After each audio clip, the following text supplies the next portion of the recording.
Hey everybody, it's ExandShadow. It's been a while since I've rambled on for a while, and I guess you guys might have missed that. I don't know. I don't care. So anyway, Harry Potter 7, Part 1.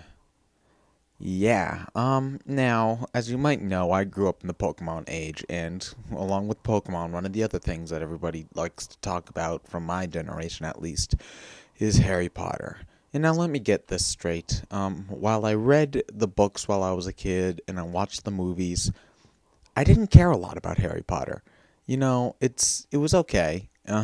But I didn't just have that fascination with it. Now everyone else in my age group seems to obsess over it, almost to an annoying degree, but whatever, that's a different rant entirely. So, on Friday, me and a few friends went to see Harry Potter Deathly Hallows Part 1. And first off, a few things. One, I read the first 6 books, I started reading the 7th, and then stopped. I read about the first few chapters, and then, because of personal reasons, I didn't finish. And so I went into this movie mostly blind, which I think is a good thing because it helped me see how ridiculous the plot is, and it's pretty ridiculous because I'm not blinded by what I remember from the book. And no matter what anybody tells you, you don't need to read the book in order to understand the plot. You should be able to watch the movie and get the full picture.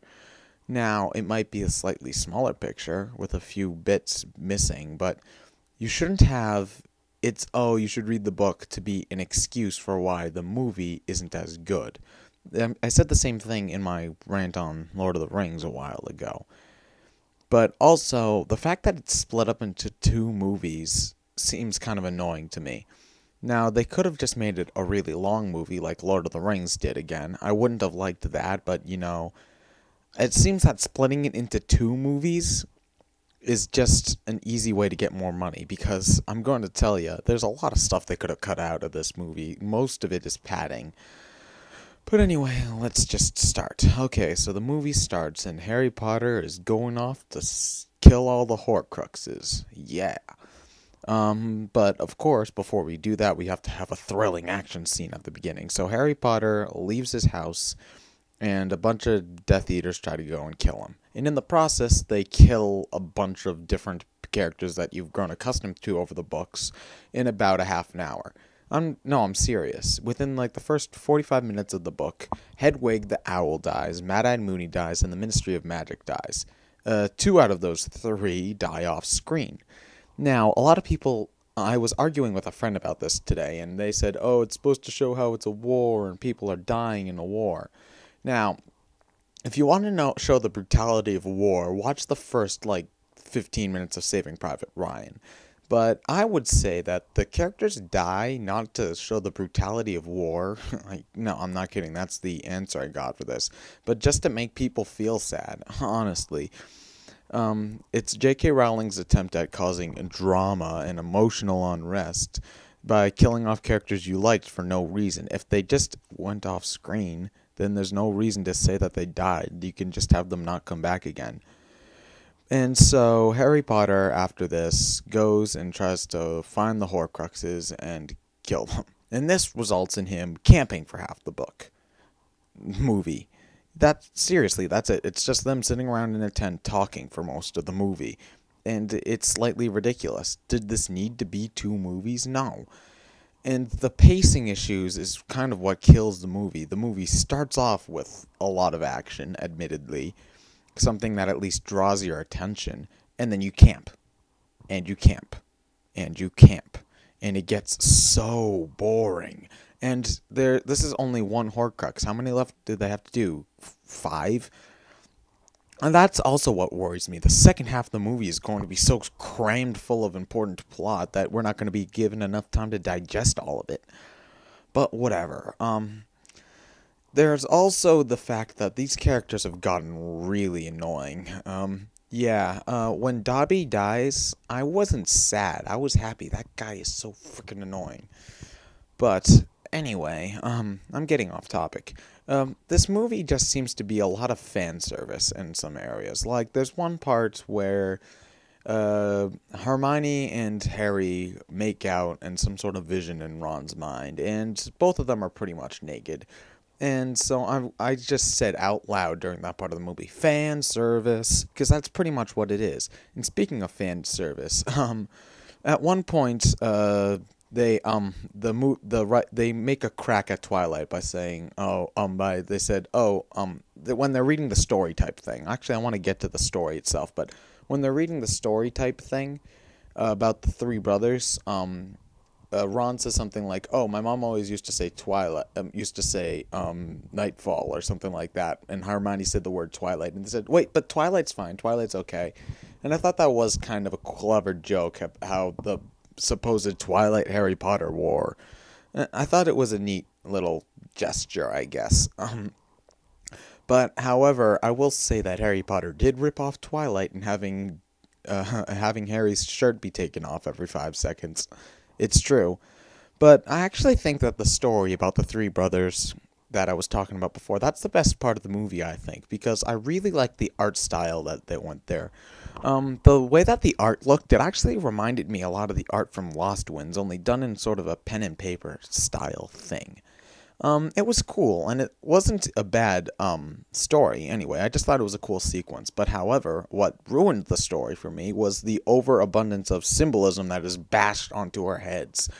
Like, there's obvious symbolism, and now I don't have a problem with symbolism as long as you can't tell without you thinking about it. Symbolism only works when you have to think about it a little bit, because if you can tell, oh, they're trying to be symbolic, then it doesn't work. Then it just seems pretentious. And also, the historical allegory about racism is really unnecessary. I get it. Racism is bad. I'm pretty sure we've gotten this ever since the 1960s, at the latest. And so the Nazi uniforms for the Death Eaters, over the top. I just have to say. Man, it feels good to ramble. But yeah, the movie, when I was watching it, I will admit, was a relatively decent movie. It kept me entertained for 2.5 hours. I will say that. But the more I think about it, the worse and worse it seems to get. Like, I keep on thinking, this was ridiculous, that was ridiculous, this was ridiculous.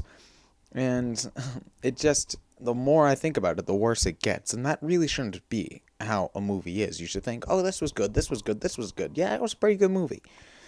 But one of the biggest problems I had with the movie overall, and no, there was a lot of big problems I had, was the cinematography. Cinematography just sucks.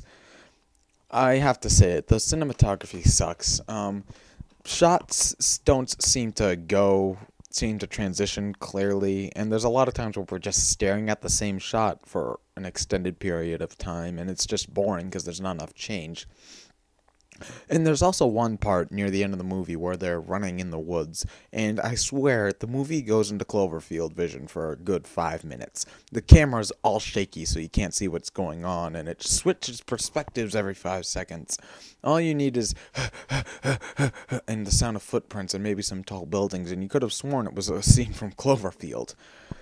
But yeah, I think I've covered most of my problems. Oh, plot holes. Yes, plot holes. Well, not so much plot holes as Deus Ex Machina.